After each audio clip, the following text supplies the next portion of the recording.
Hello everybody, welcome to this week's edition of Northwest Quadrant Wealth Management E-News. Hope everybody is having a good summer. So it's crazy to think about where the markets started the year and where they are now. The NASDAQ is having its best start to a year ever, best first half of the year ever. The S&P is also having a good year. Most stock indexes are having a good year. And if you look at other risk assets like the housing market, that's proven to be also quite resilient. And so, you know, most professionals, us included, would have never guessed that risk assets would have had such a good year so far. And of course, that could change on a dime. But the important thing we want to talk about is that, you know, we talk about this all the time, that you can't time markets. The most important thing to successful investing is time in the market, not trying to time the market. And so if we had polled most of our clients, most of you at the beginning of the year, where you thought we'd be on August 1st, you would never have, most of you would have thought the S&P would almost be at 4,600. In fact, you would have thought it would have been a lot lower than 4,000, but here we are. And so it's more proof that trying to time the markets is a futile exercise. You can't do it. If you miss this great performance because you were out of the market, it has a huge detrimental effect on your future returns.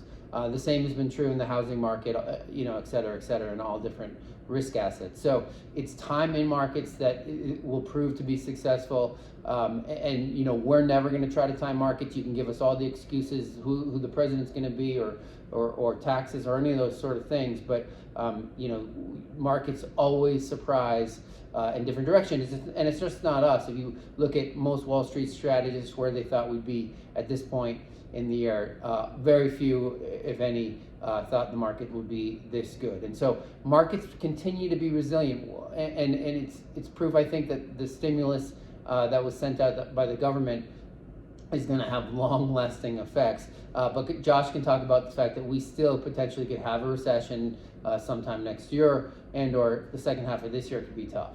Definitely seen some crazy reversals in sentiment this year.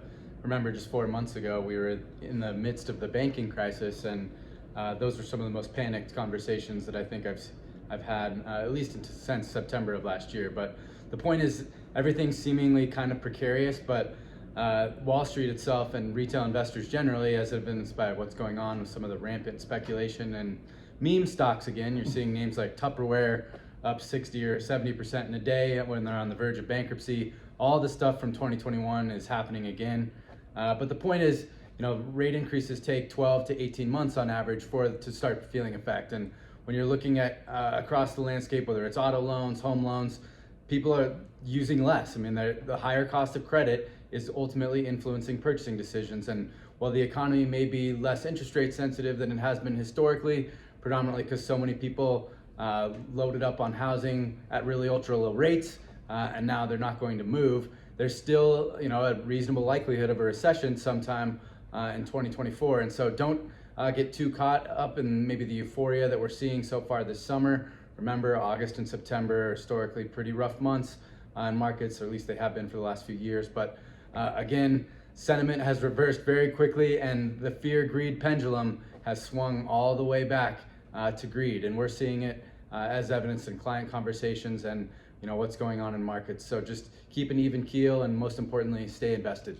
Look, we love seeing our account balances go up as much as you do, but we sort of have an eye to the future and know that this can't continue, and so we're expecting some volatility. The other thing that I wanted to mention real quick is I think the neutral rate of interest rates is much higher than most people think. You know, we had such low interest rates for a long period of time, and now here we are at 5.5% in the Fed funds rate, and that may be the neutral rate. And so the U.S. economy is more resilient, I think, than most people give it credit for. And so you know, we're the best country in the world and the most resilient economy in the world. And so I think the U.S. economy can deal with higher interest rates, and the Federal Reserve is finally, I think, coming to that conclusion as well. So as always, if you have questions about your situation or your account, call the office. 800-743-0988, or you can send either one of us an email, Josh or Tyler, at northwestquadrantwealth.com. We'll see you back here in 2 weeks.